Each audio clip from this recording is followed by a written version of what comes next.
Le Film, or G in brackets. It's got a subtitle, Le Film, G. Now the reason for that, they're made up of 3 jigsaw puzzles. This one is Snuggle Pot and Cuddle Pie. And then around Cuddle Pie are the pieces of Superman, Le Film, hence the title. And then around that again are the pieces of a puzzle which is an impossible puzzle of Brussels sprouts. And the whole thing is spread out on the wall, no longer a jigsaw puzzle really, but made up of jigsaw puzzle pieces. And it's spread out in a configuration that is not geometric. It's not in a square or a circle or an oval, but it's in a shape which I'd be unnamed, an abstract shape if you like. Earlier on when I was assembling it, I had it in a different sort of configuration. There was much more of a line around the edge of the shape, a stronger line, and then I was unhappy with that, so I thinned it all out and put a lot of pieces that were here further towards the outside, and the same in the top, same all round in fact. I also improvised a few strange pieces, bits of plastic from the street outside, from Waltham Place, and there are 2 more over here. This adds a sort of foreign or strange element to it. A disrupting element. It's hard enough to work out why the artist has put 3 jigsaw puzzle pieces together. It's even harder to find out why he just added some broken pieces of plastic from the street. But these are the mysteries I like to sort of pose the viewer.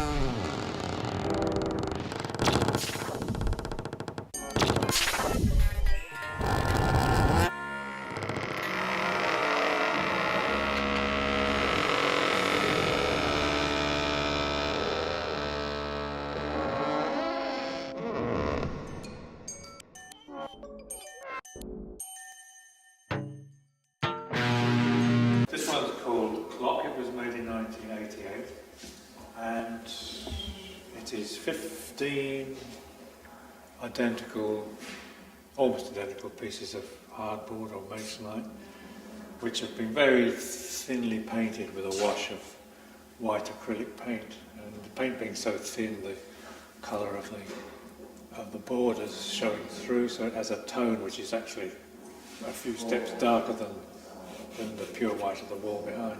And little pieces of the board have been left accidentally as the big brush is quickly swept over it. And then the element that ties the whole thing together are these saw cuts, which start in the top left-hand corner of the first one, and then it moves across to the middle, then to the right, then down the side.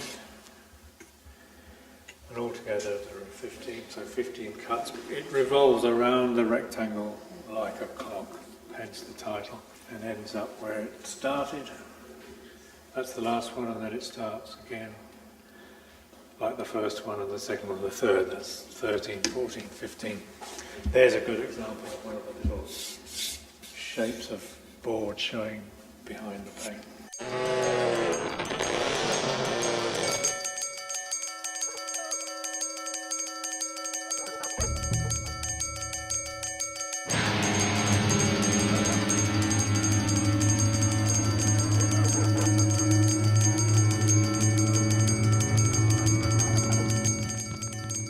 are made of stone, flint stone from Bexhill Beach on the south coast of England, and they're all, I've carefully chosen long thin shapes. I'll just pull one out. They're not set in the wall, they will be set in the wall. They're all sort of, all rather like that. And they're going to be fixed into the wall with plaster of Paris, so they look as if they're really growing out of the wall. They've got a provisional title at the moment. They're called Sucking Stones, which is a title derived from Samuel Beckett's book Malloy, where there's a section in the book where the character is talking about his sucking stones, his 6 sucking stones on this occasion. I've got 40 of them here, and he's working out a way of moving them from pocket to pocket so he doesn't suck the same stone more than once, and he keeps sucking them in order. The randomness was achieved by when I was setting the piece up. I took them out of the packet and I just laid them down on the floor very quickly, and then, having decided to install them in a random way, I then just looked from each one straight up and made a mark, and that's where it would go. And the next one there, and the next one there, and so on, and then made the holes and put them in.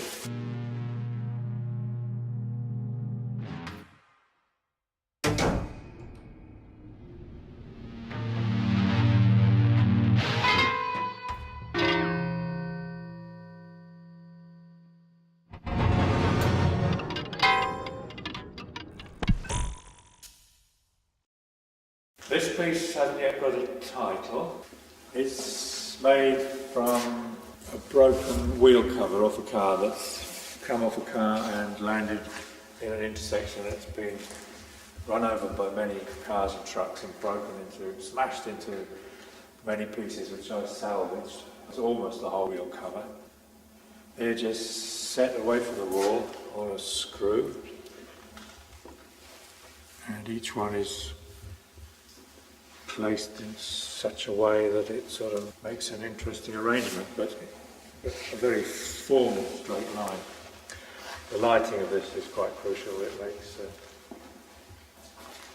quite nice shadows.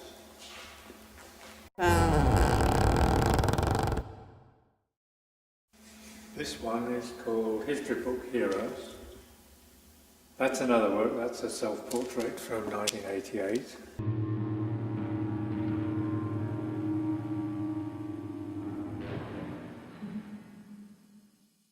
It's put with History Book Heroes because these pairs of broken mirror are also portraits.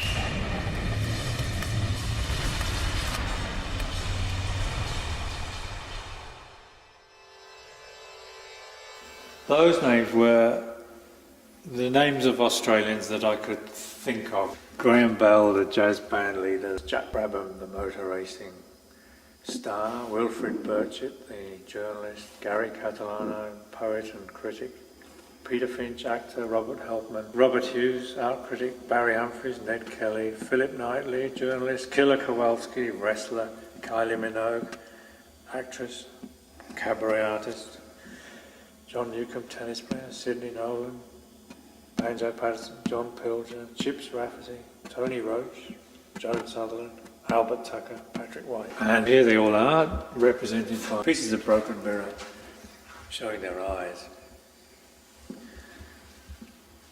You, the audience, can be one of the History Book heroes by placing your eyes in the mirrors. This is the biggest art gallery wall in Melbourne, I should think, Pinacotheca's wall. I'm going to put something between 5,000 and 6,000 small collages onto this wall in one very large rectangle. There are a few of the collages here, just pinned up as a start. I've been doing these collages since 1982, and the whole project is called 10,000 collages, and I'm up to about 6,300, so I've yet to finish the whole series. But throughout the time, since 1982, I've put up in various galleries a large wall. This is the largest wall, and I just hope I can get the collages out of the crate, which is now waiting in the docks at Port Melbourne to be checked through by customs. So I have my fingers crossed that the crate will arrive and I'll be able to put up 6,000 collages in the time. I might need help. That's all there is to say about that. That would be quite spectacular, and the main piece of the exhibition, and I'm looking forward greatly to seeing it completed.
Over 3,000 collages on this wall. They were started in 1982, and they're all based on this one postcard. I acquired something like 12 to 15,000 of them. They were rejected by the client, and they were printer's errors, and so they were thrown out. So I got 12 to 15,000 of them, and decided to do a piece called 10,000 collages, where I would just roughen up the base card and collage onto it. This was started in 1982, and I'm up to 6,400 roughly. And this wall, Wolfen wall, has 3,000 of the collages on it. Some vertical, some horizontal. They're vertical up this end. And there's a break in the wall halfway up, and from there on to the end they're horizontal ones. I've always done collages. I've done collages whenever I've run into problems with painting or with sculpture, and whenever I've been in doldrums, I've picked up the idea of collage and done a bit to work myself out of a difficult patch. But in this particular project, I decided that I would make collage the most important work that I was doing for a while, since 1982. The main work that's come out of the collages has been the rubbings off the collages, rubbings taken off the collages and displayed as works on their own right, or displayed in pairs with the original collage and the rubbing below it or beside it.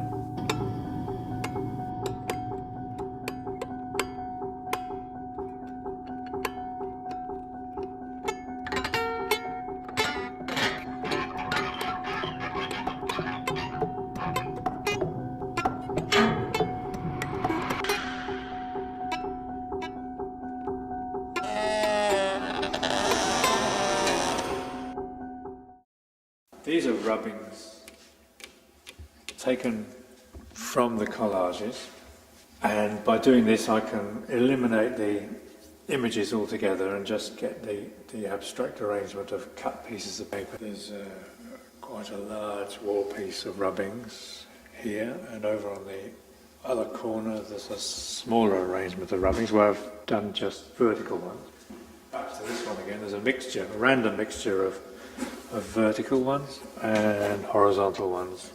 And the saw-cut-like rhythms of the pencil mark make a mystic pattern over the whole thing. Related to the rubbing are pairings of collage, the original collage, and the rubbing of that collage. In this particular case, that rectangle there is this rectangle here, and this one here is the mouth. The mouth disappears when it becomes a rubbing, and so on. You've got 1, 2, 3, 4 pieces. 1, 2, 3, 4 pieces. And again, part of the corner is another pairing. Vertical pairing, horizontal pairing.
The working method is perhaps worth talking about. I live in a household, a family situation where there are a number of people who acquire magazines. They bring in magazines into the house. I go through magazines before they're thrown out. I go through them and tear out pictures I like, and the pictures I like go into boxes, collage boxes I call them. And then when I work on some collages, I have a box on one side and I prepare about 10 of the base cards, and then ideally the first 3 or the next 3 images taken out of the top of the box, cut out and fitted onto the base card would make the ideal collage. It never seems to turn out that way. The first 3 images never quite go together. There's always a bit of selecting and rejecting and changing of minds, but every now and then the perfect collage comes out of it. The next 3 images go straight onto the base card and they make one of the 10,000 collages. That's the sort of method, and I usually get up 5 o'clock in the morning through the English summer where the sun rises at about 4:30. Through the winter it's harder to get up at 5 o'clock, but I get up at 5 and do about 10 collages before 7 or 8 o'clock. So I work fast on these. I have to work fast because I've still got 4,000 to go.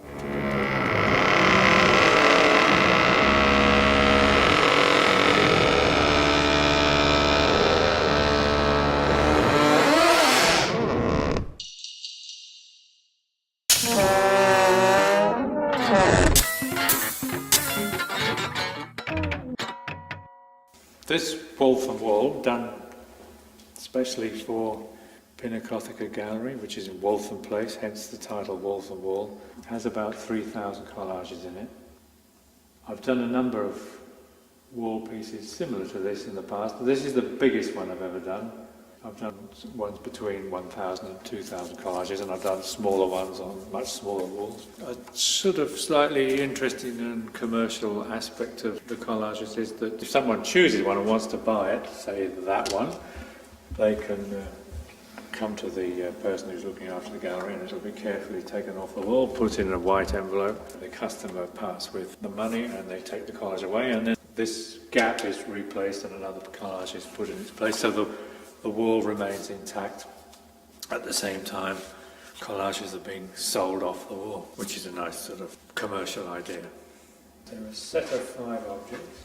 They're called galleries. Deliberately confusing title. No explanations.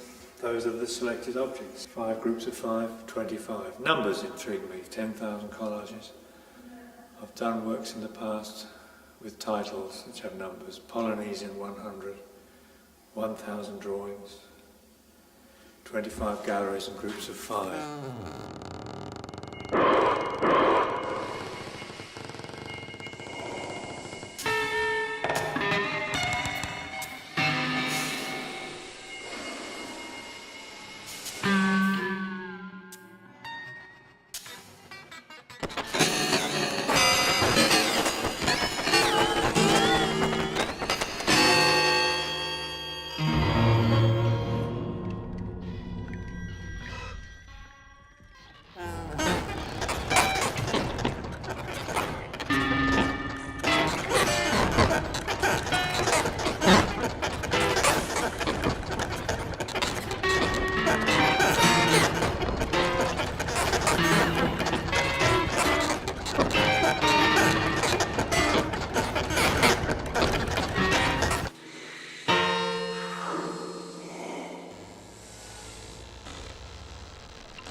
This one is called X, EX, the title explains it, and it's made from black mohair wool with elastic and cotton threads holding the wool to the elastic. And if I separate the wool there, you can see the difference between the wool and the elastic, and that holds the elastic holds the whole thing in tension and keeps the lines straight.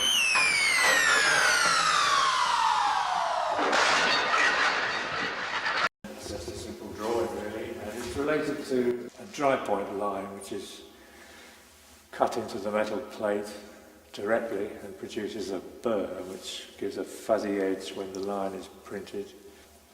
This sort of wool and elastic line is a very straight and strong line, and it has the wooliness of it gives it a sort of fuzziness which is like the burr on the etching. It's also like a crossed out etching plate when the plate's been finished, the addition's been done, and the surface of the plate has to be destroyed with a crossed line. So this is a sort of ambiguous piece, very simple in effect, just a cross, but related to drawing or related to etching, related to previous works I've done which have a cross form.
This group of works these are the most recent works. They're compact, they're often in boxes, they often are made from woolen garments. For example, this one, you lift the lid and there are two mohair sweaters in it. It's called Vanity Green.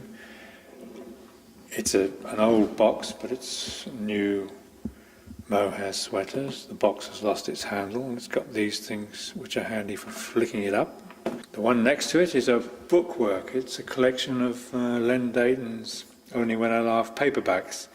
Quite a number of them collected over a number of years and arranged in an old tin metal box. This one over here called Black Box has a soft black garment sitting in the box, which can be folded up and closed, and you have a very sculptural, abstract black box, which when opened reveals black and white and soft blackness. Next to it is one titled Buñuel Buñuel, just two found copies of the same paperback book titled Buñuel. The titles of the book make the title of the work, but repeated twice, Buñuel Buñuel. Floor here, another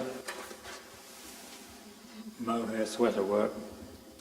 It's actually designed to be horizontal on the floor or on a table. In this case, for the exhibition, it's on a block.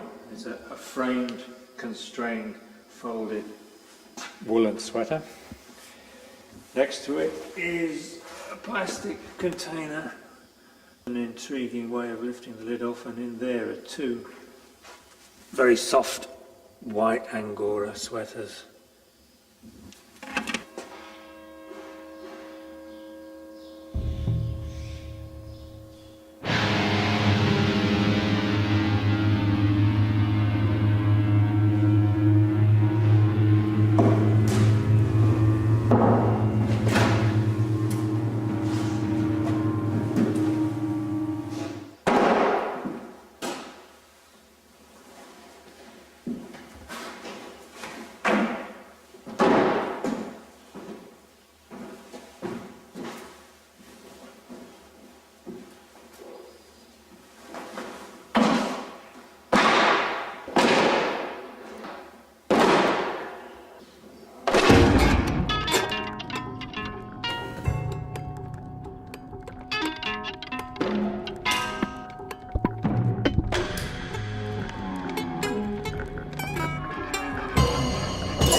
Small vertical wooden sculptures, and they're called hooks. They're called hooks because each one is made of found pieces of wood, and one piece is nailed or screwed to the other piece in that sort of way. So there's a space between the one piece of wood and the next, allowing something to be hooked on, hypothetically to be hooked on. That's the sort of generic term for these hook pieces. In a way, they're assembled in the same sort of way as the collage. One piece of wood is found somewhere, and then another piece of wood is found, and those two pieces are put together. One piece might be found 1 week, and the other one a week later. But the second piece is the next piece of wood, and the two are then put together. So there are very little choices to be made. If I had a whole studio full of bits of wood, I'd be forever trying one with another with another one, and so on. It would go on forever. This way, the piece sort of selects itself in a way. This is a classic hook. It has just the two pieces, the one back piece and the one front piece, offset to create the hook. This one doesn't have the hook part above the back piece, so it's called not hook. And This one has a title using the word shelf because it's more of a shelf than a hook. It's a sort of triple shelf. There, there, and there. The found pieces of wood are not treated in any way. All these dirty marks on them are just as they were found. They haven't been cleaned up or repainted. The only exception being the two that have been painted white.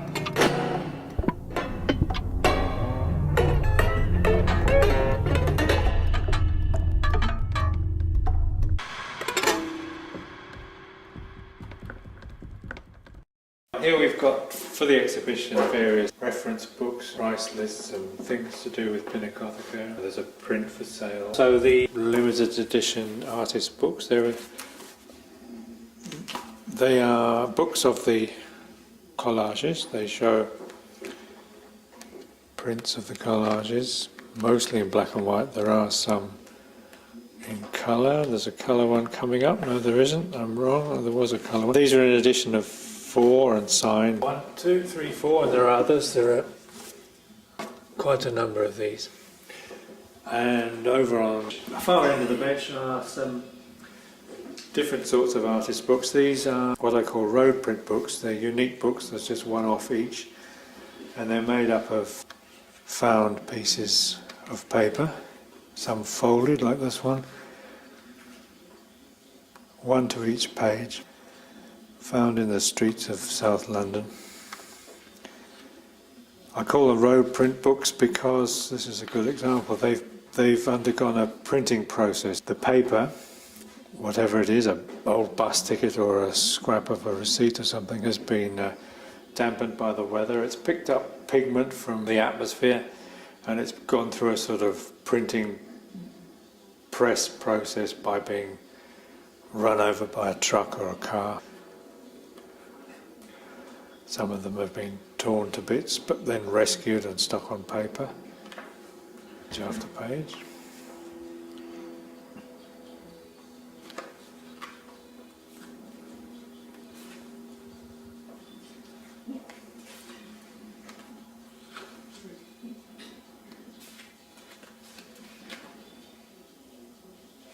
There's an abusive message. Do not block my... the wrong glasses on. What does that say? That'll do. Do not block my something. Probably my driveway or something like that.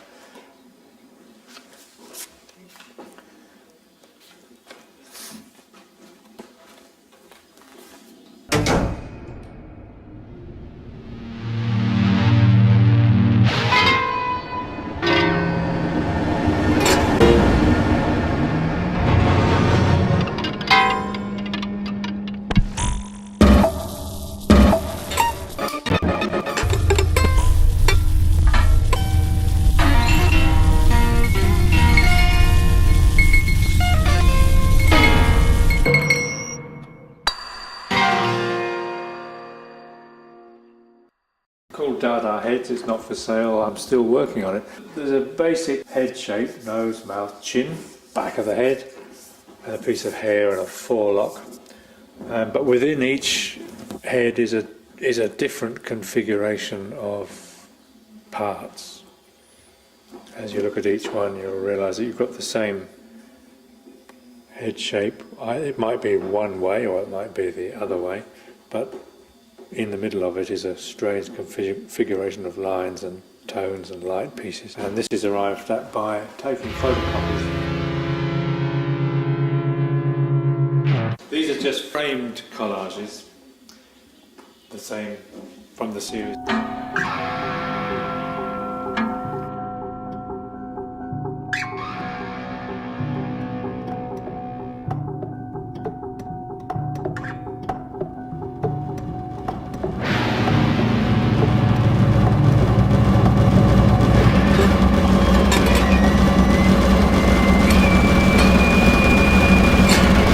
This one called Havana, Cuba is 1, 2, 3, 4, 5, 6 cigar boxes, and in each one is a...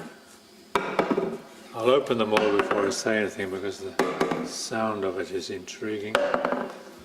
we have 6 scarves and sleeves and sweaters, different colours, all a very soft wool. This is a sort of tactile one, and it has a smell to it. Each cigar box has the remnants of the smell of cigars.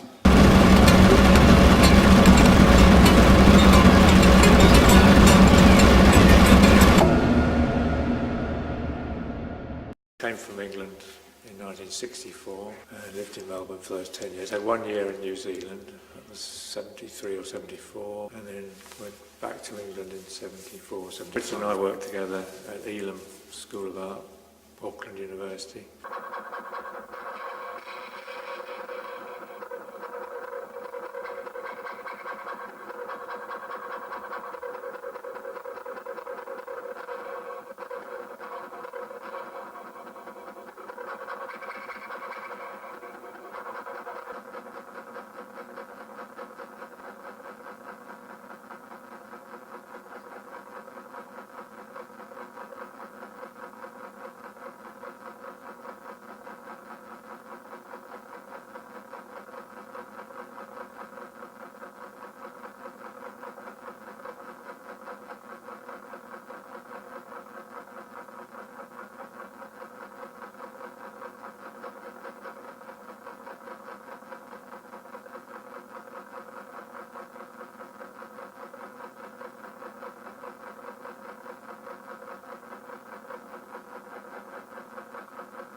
There was a line across from a doorway across an open space to a library window.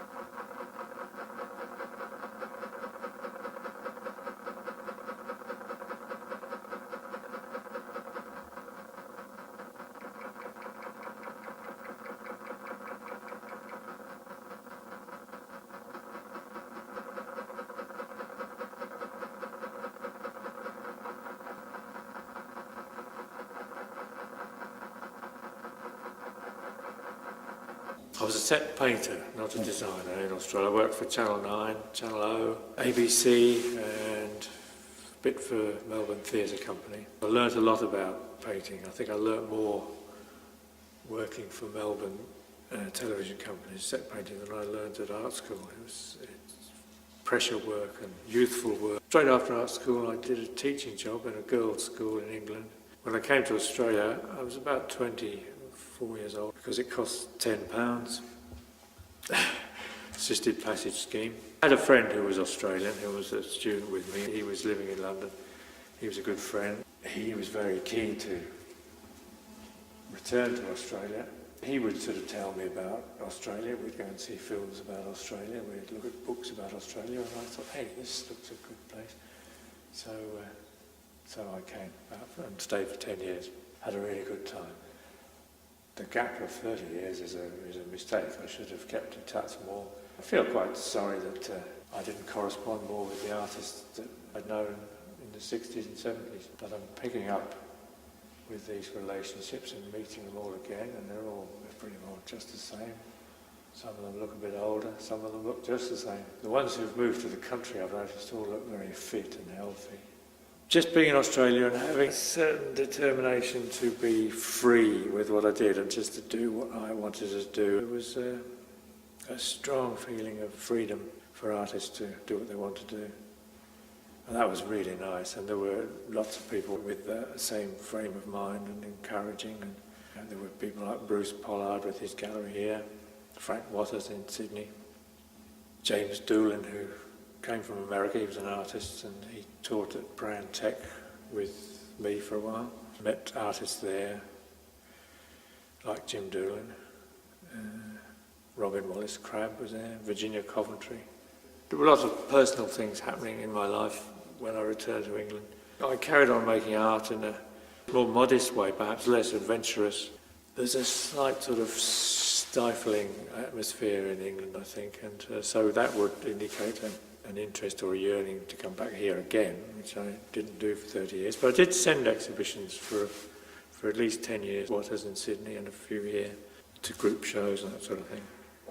Kept in touch that way, and then gradually the contact sort of fizzled out and more personal things happened in my life that made it difficult. Contacts have been renewed. It ended in a visit here, which I've thoroughly enjoyed. I shall be here for 2 months and really enjoying it. Bruce Pollard's walking up.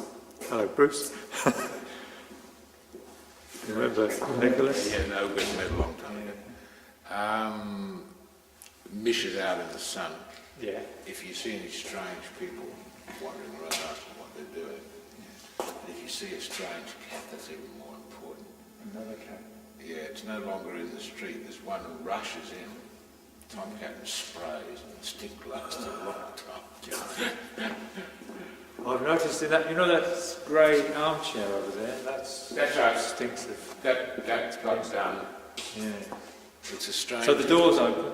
Yeah, Cat's just on the steps? No, but this particular cat, it's a Siamese. I've not seen it in the street for a while. So I think it's gone. Does that one stink, does it? That chair stinks, yeah. I thought that was one that had escaped. Yeah. Right. So what have I got to do? Look out for the cat? Just strange people and strange cats. I'd like to do what I want to do still. That has always been my approach. Intuitively work and do what I want. Okay, I go to other exhibitions, but it's a random process. And I read magazines and I read books. Not very seriously. I don't spend a lot of time reading books about art or art theory. I go to quite a few exhibitions. I just love the whole business of being an artist, really. That's the anarchist in me, perhaps. I just love the freedom of doing something that's sometimes completely inexplicable. And I'm happy with that. But it can't be explained. The collages, I mean, there are thousands of collages to look at, and they're all juxtapositions of images I have fitted together in a way that quite quickly, when I make them, satisfies me. And I call it art. I call these collages art. I think other people agree with me that they are art. The people who like them are happy to look at them and to look at them as art. There's a cat coming in, Bruce. That's the black cat. Have you got all the cat stuff?